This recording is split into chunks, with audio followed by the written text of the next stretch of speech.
Mais si je dois pousser votre femme sous le métro, je suis capable de pousser à côté. Elle reste sur le quai et c'est moi qui me retrouve sur les rails. À ce point-là? Alors, vous n'imaginez pas. Mais une fois, dans un bistrot, deux types se battent. Et j'essaie bêtement de les séparer. Et là, ils m'attrapent ensemble et me jettent deux fois de suite sur une vieille dame. Elle a porté plainte contre moi pour harcèlement sexuel. Une autre fois, ma femme me demande d'aller chercher du ronron pour le chat. Bon, du ronron, c'est pas sorcier. Et voilà, j'arrive à Monoprix et vous n'allez pas me croire. Oui, bah, d'accord. Mais enfin là, il ne s'agit pas de quelque chose de très compliqué. Pour moi, le plus simple est toujours compliqué. Pourtant, une mort médiatisée, c'est très valorisant, non?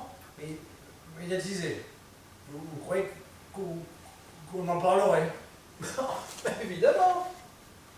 Vous allez passer pour l'amant de Catherine Chavrier. On la voit dans tous les magazines, en train de faire du cheval, du bateau, de visiter une crèche. Vous la tuez, et une fois en prison, vous vous pendez. Voilà, on ne peut pas faire mieux pour être en première page pendant au moins 8 jours. Oui, mais je serai pas là pour en profiter. Ne ramenez pas toujours tout à vous. Pensez un peu aux autres. Imaginez plutôt tout ce que vous allez apporter à tous ces gens qui sont comme vous, dans une situation précaire. Vous croyez que je vais leur apporter quelque chose, moi? Enfin, forcément. Une femme riche et célèbre, amoureuse d'un homme pauvre et anonyme, ça va mettre de l'espoir dans toutes les ANPE de France, ça. Chaque défavorisé pourra se dire, pourquoi pas moi? Vous allez devenir une sorte de symbole de la réussite. Moi, un symbole de la réussite. Mais oui, vous. Alors, votre réponse? Je suis tenté, monsieur le directeur. Vraiment tenté. Effectivement, ce serait une fin très positive. Seulement... Ce qui m'embête, c'est pousser votre femme sous le métro. Vous commencez à être pénible. Mais alors pénible? Monsieur Morin, je me semblais bien entendre votre voix. Tu es toujours là? Méfie-toi, tes salariés vont s'impatienter. Bon, je pars au bureau et je le ramène chez nous. Sûrement pas. Vous restez ici. Mais enfin, Monsieur Morin vient de me dire qu'il avait besoin de solitude, n'est-ce pas? Oui. En plus, je vous ai assez embêté comme ça. C'est vrai, venir m'écrouler devant votre porte, c'était plutôt sans gêne. Madame Chavrier, je vous remercie de votre hospitalité. Tu vois, monsieur le dit, il n'a plus besoin de nous. Je n'ai pas l'intention de vous séquestrer. Je me contenterai de vous offrir un café et ensuite vous retournerez chez vous. À moins que vous préfériez du thé. Catherine, mon Dieu, faut que j'y aille. Je l'emmène avec moi. Si vous le désirez, j'ai également du chocolat, que je le fais moi-même. Je fais fondre les tablettes dans une casserole. Ah mais nom de Dieu, de nom de Dieu, de nom de Dieu! Monsieur Morin reste ici pour prendre un petit déjeuner. Ensuite, il fera ce qu'il voudra. Où est le problème? Mais putain, puisque je te dis! Bon. Morin peut décider lui-même, non? Qu'est-ce que vous faites? Vous restez ici ou vous montez? Je pourrais peut-être rester juste un petit peu, histoire de faire plaisir à tout le monde. Je ne supporte pas les conflits. Une fois, la mère de ma femme était... On en reparlera. Hein? Je le garde 1 minute 12, c'est bon? Bien, empiffrez-vous, hein. Mais dès que c'est fini, le 6e. D'accord? D'accord? Bien, monsieur le directeur. Vous avez besoin de solitude. Quand on a une grave décision à prendre, c'est indispensable. Vous ne m'avez pas répondu. Café, thé, chocolat? C'est d'ailleurs tout à fait logique. Et quand on a vécu une aventure comme la vôtre, on a besoin de faire le point. Ce sera donc comme pour moi, café. Bon, j'y vais. Combien de sucre? Aucun. J'ai du cholestérol. Bonne idée. Travaille bien. Sois dur, sois fort. Et ne te laisse pas impressionner par toutes ces crapules qui aimeraient gagner autant d'argent que toi. Je te raconterai pour l'avocat. J'espère bien. Et n'oubliez pas, Morin, le monde appartient à ceux qui le prennent. pas à ceux qui attendent qu'on leur donne. Petit croissant. Non merci, je suis encore barbouillé.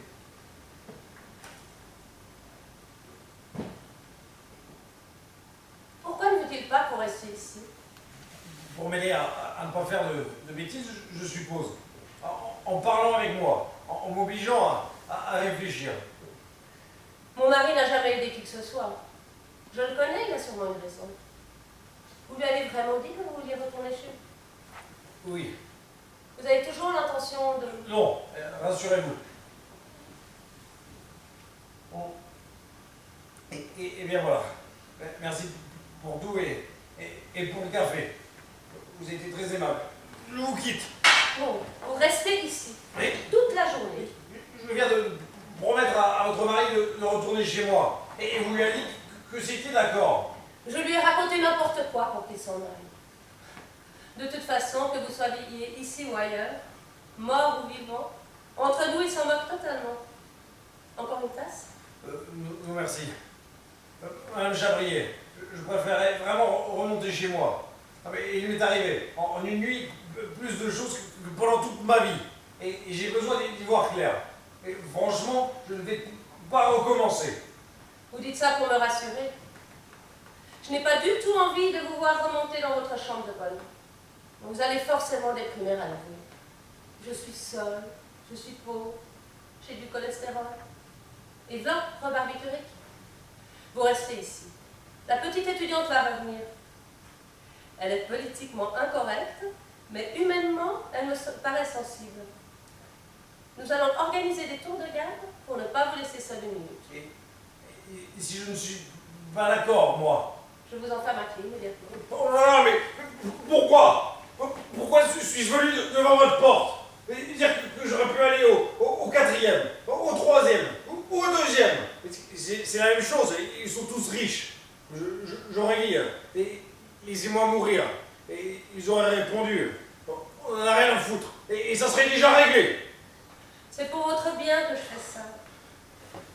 Évidemment, nous n'allons pas vous mettre éternellement sous cloche, juste quelques jours, le temps de vous remettre. Monsieur Morin, écoutez-moi. À un moment ou à un autre, forcément, vous allez vous retrouver seul chez vous. Si jamais vos idées noires reviennent, pensez d'abord à votre frère. Et ensuite, à n'importe quelle heure, venez me voir, nous parlerons. À n'importe quelle heure. Vous sonnez et j'ouvre. Je sonne et vous ouvrez. Tout simplement. Finalement, je prendrais bien un petit peu de café, avec tout plein de sucre. J'ai besoin de me redynamiser.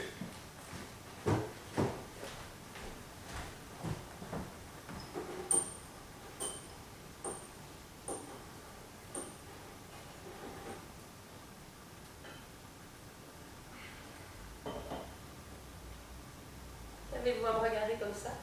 Je me demandais qui vous étiez. C'est une question que je me pose souvent aussi.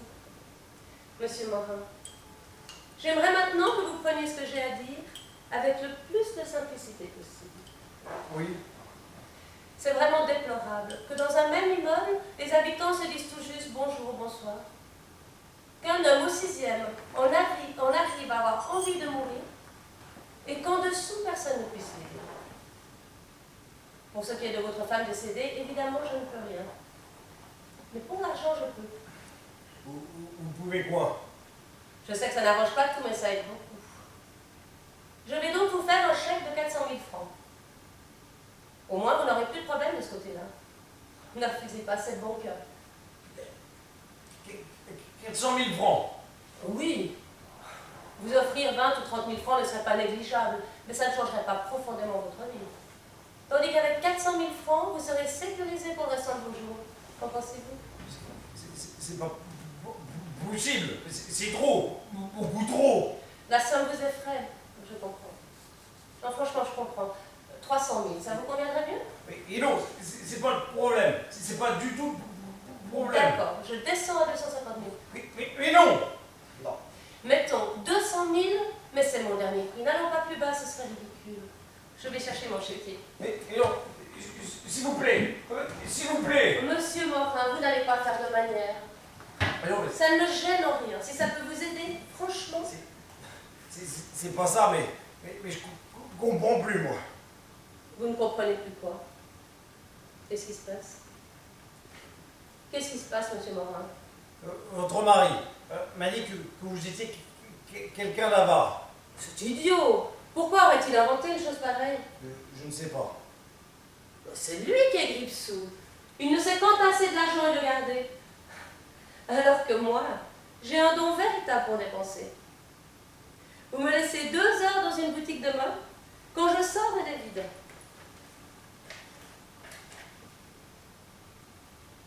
Qu'avez-vous encore à me regarder comme ça? Je me disais que si votre mari a menti sur un point, il a peut-être aussi menti sur d'autres. Et ce qui expliquerait qu'il ne veuille pas que je reste seul avec vous. Vous pourriez être un peu plus clair? Je vais vous poser une question qui va peut-être vous paraître étrange. Parce que dans tous les cas, vous êtes obligé de répondre non. Seulement, à votre façon de parler, je pense que je saurai si vous dites la vérité. Avez-vous déjà essayé, à plusieurs reprises, de tuer votre mari? Ça n'a pas de sens. Pourquoi le tuer? Pour hériter de la totalité de votre fortune commune? Il vous a dit ça? Oui. C'est tout de même pas mon intention de divorcer qui fait délirer à ce point. Vous divorcez? Tout à l'heure, à 17 h, je vois mon avocat. Je vois. Je commence à comprendre. Vous pouvez expliquer? Votre mari m'a dit aussi que vous étiez un être malfaisant et pervers. Mais enfin, pourquoi va-t-il raconter des choses aussi stupides? Et pourquoi à vous, ça ne rime à rien? Si, ça rime. J'écoute. Votre mari m'a demandé de vous tuer. D'après lui, pour sauver sa peau. Vous avez vraiment demandé ça? Le plan, c'est ce soir, je vous pousse sous le métro, puis je me dénonce, puis je me suicide. Ce soir, vous êtes certain de ce que vous dites? Certain. Il a même tenté de me convaincre que faire disparaître un être malfaisant, c'était rendre service à la société. Incroyable. Incroyable. Et moi, si je vous dis ça, c'est que vous puissiez réagir. Parce qu'il va falloir vous méfier maintenant.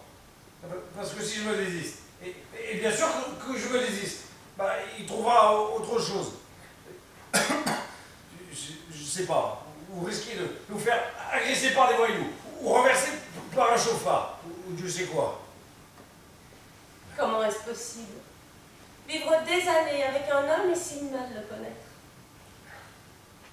Quand je pense à ce qu'il était lorsqu'on s'est rencontrés. Il sortait de sa banlieue pourrie et il voulait changer le monde. Il s'est contenté de changer de milieu. Alors je vais partir, c'est trop moche. Je lui fais cadeau de ma part.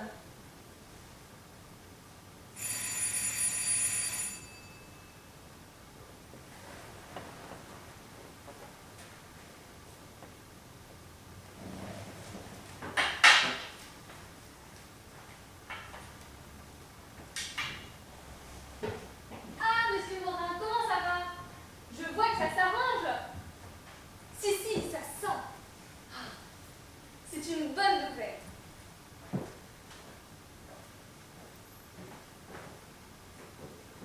En revanche, vous dites donc, c'est Tchernobyl. Qu'est-ce qui se passe? La bourse vient de perdre 5 points. Je vous laisse un instant. Offrez-lui une tasse de café. J'ai besoin de... Merci de m'avoir prévenu, ça me touche beaucoup. Excusez-moi.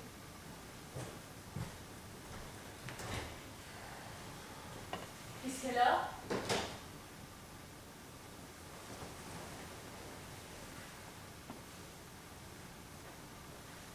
vous fraternisez avec le grand capital maintenant? Et elle vous fait la bise. C'est quoi ce bordel? Hier, je vous laisse ici mourant. Aujourd'hui, je vous retrouve. On dirait que vous êtes chez vous dans ce 12 pièces cuisine. que ça bouge. Et ça bouge même beaucoup. J'ai l'impression d'être tombé dans une machine à laver et de tourner avec le linge.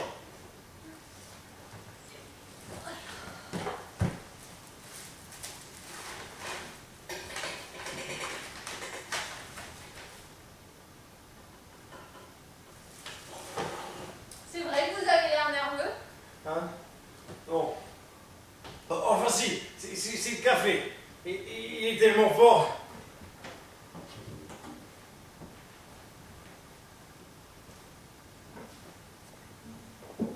Alors, comment ça va? Moi? Oui, vous.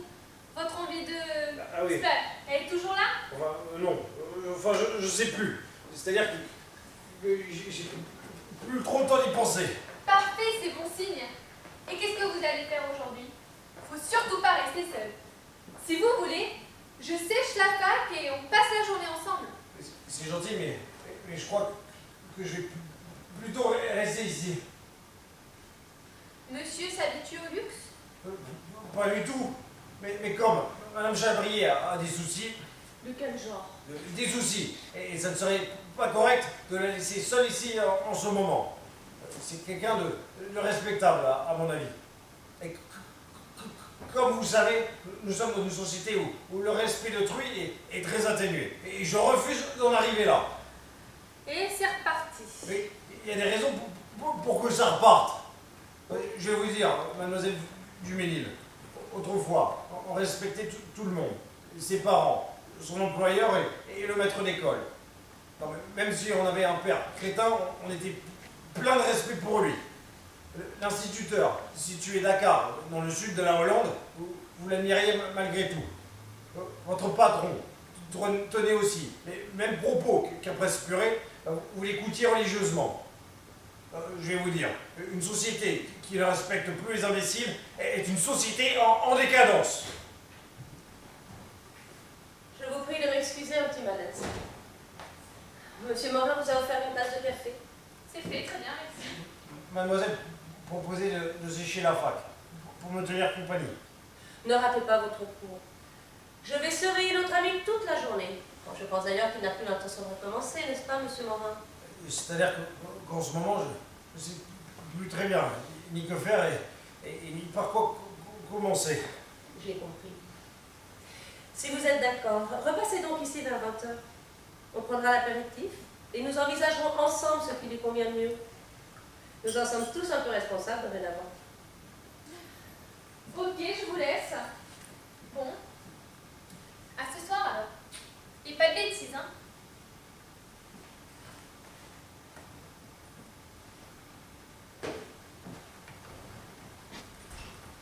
Monsieur Morin, j'ai pris une décision. À quel propos? À quel propos? Ça va peut-être vous étonner. Ça va même sûrement vous étonner. Je vais tuer mon mari.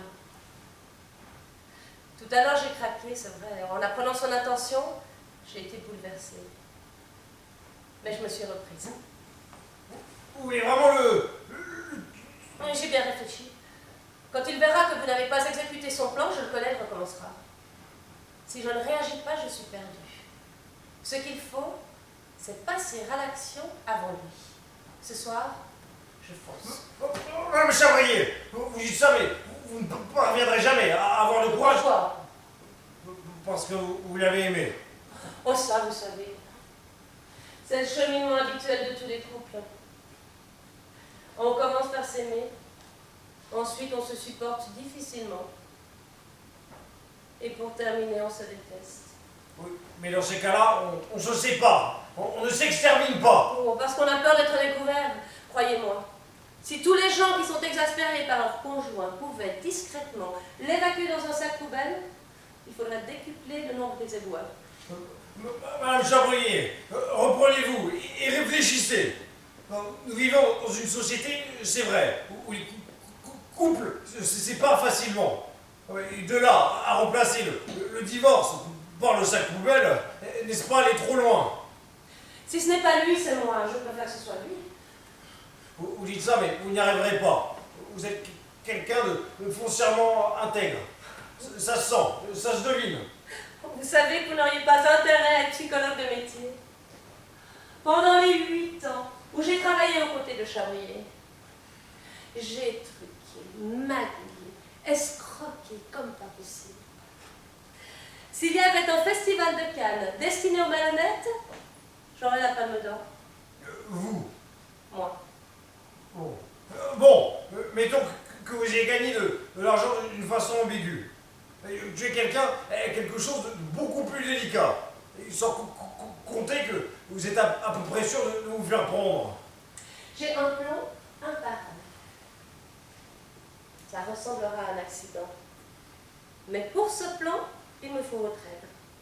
J'ai donc une proposition à vous faire. Ah non, ça va pas recommencer. Hein. Tout mais pas ça. Tout mais pas ça. En plus, je pourrais pas. C'est clair, je pourrais pas. Laissez-moi vous expliquer. Non, je vois très bien ce que vous allez me demander. Et c'est pas possible. Je vous dis franchement, c'est pas possible. Écoutez, Non, je n'écoute pas. Monsieur Morin. Non, Monsieur Morin. non. Mais enfin, je peux parler, oui. Je ne vous demande pas de le tuer, c'est moi qui le ferai. Je vous demande un faux témoignage, c'est tout. Un faux témoignage. Le soir, quand mon mari rentre, il prend toujours un bain pour se détendre. Comme il est frileux, il met un petit radiateur d'appoint près de lui, sur une étagère au-dessus de la baignoire. Oh, que ça part mal. L'étudiante et vous êtes ici, en train de siroter votre apéritif. À un moment donné, vous allez tous les deux à la cuisine. Je fonce à la salle de bain. Je flotte le radiateur dans l'eau. Mon mari est électrocuté. Je reviens au salon avant vous. L'étudiante ignore que j'ai quitté la pièce. 3 minutes plus tard, je retourne à la salle de bain. Je découvre l'accident et, en cas d'enquête, j'ai 2 témoins. Le seul détail qui reste à régler. Un radiateur dans une baignoire est suffisant pour... Il faudrait quand même que je sois sûre. Qu'est-ce que je pourrais faire? Voilà. Ah, ça y est. Je vais d'abord faire un test. J'achète des truites vivantes. Je les mets dans la baignoire. Je leur lance le radiateur. Si elles meurent, c'est bon. Dans le fond, un homme. Ce n'est jamais qu'une grosse truite. Que pensez-vous de tout ça? Et je n'en pense rien, absolument rien. Et je vois pas comment je pourrais avoir un avis sur la question. Quand j'ai un problème avec quelqu'un, je ne le fais pas griller, moi.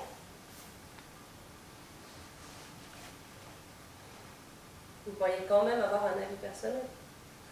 Jamais. De toute ma vie, j'ai jamais menti. Jamais. Un faux témoignage.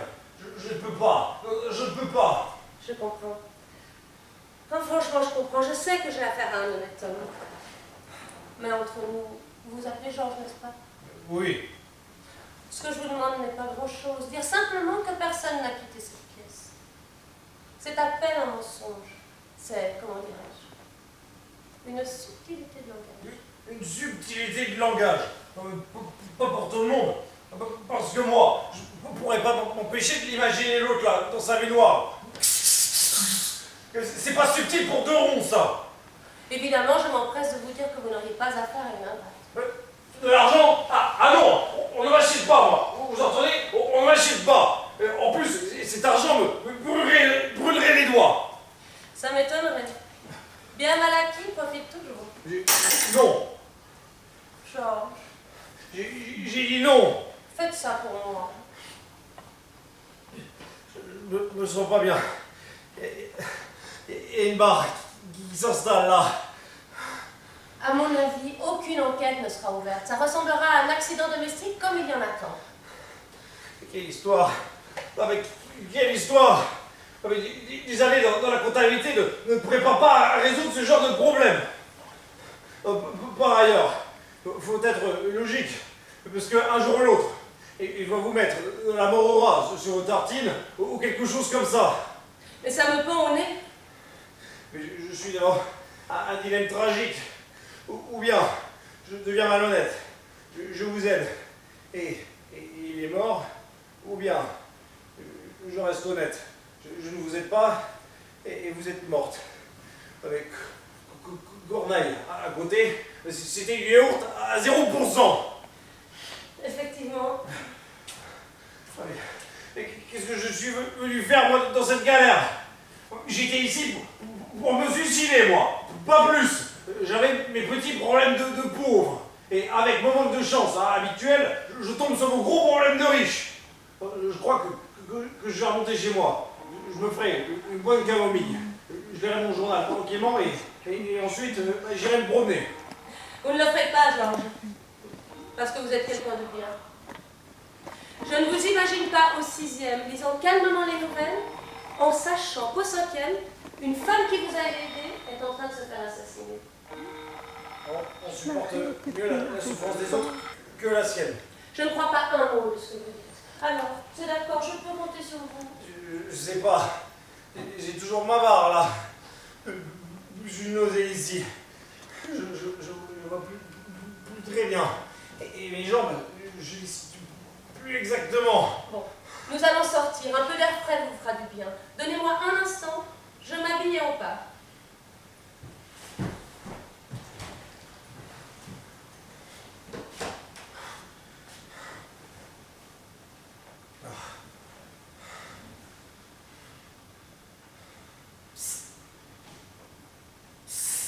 Vous êtes seul? Oui. Où est ma femme? Elle se change. Alors on a le temps. Mais qu'est-ce que vous foutez? Ça fait un siècle que je vous attends là-haut. Vous deviez remonter tout de suite. J'ai rien de faire, mais bon. Oui, bon, stop. Alors, votre réponse, c'est oui ou c'est non? Attendez, hein. Parce qu'il y a du nouveau. Hein. Qu'est-ce qu'il y a de nouveau? Monsieur le directeur, avec tout le respect que je vous dois, je crois que vous m'avez raconté des histoires à propos de votre femme. Elle n'est pas du tout telle que vous me l'avez décrite. Je vois. Vous avez babassé avec elle, vous l'avez trouvée sympathique et du coup, vous pensez que madame serait incapable de vouloir se débarrasser de moi. Voilà. Encore que, incapable. Vous savez, Morin, que vous devenez de moins en moins clair. Je sais. J'ai une barbe là, une nausée ici. Oui, bon, d'accord. Ok. Donc, elle vous a fait une bonne impression. Très. Et si bien que je n'arrive à me dire qu'il n'est pas impossible. Vous m'avez demandé de faire disparaître une femme innocente uniquement pour servir aux intérêts personnels. Qu'est-ce qui vous fait dire ça? En ce qui concerne son avarice, par exemple, ça ne semble pas évident du tout. C'est même le contraire. Mon pauvre Morin, c'est une excellente comédienne qui sait parfaitement donner le change. Le change. Il y a quand même des preuves. Je vois. Elle vous a proposé de l'argent, je parie. Hein? Oui. Pourquoi faire? Pour le dépenser. Ça, je m'en doute. Non, mais pour quelle raison? Au début, c'était pour m'aider à vivre mieux. 400 000 francs. 400 000 francs uniquement pour vous aider? Vous êtes naïf, mon vieux. Ah bon, vous pensez qu'elle a une idée derrière la tête? Elle n'a jamais aidé personne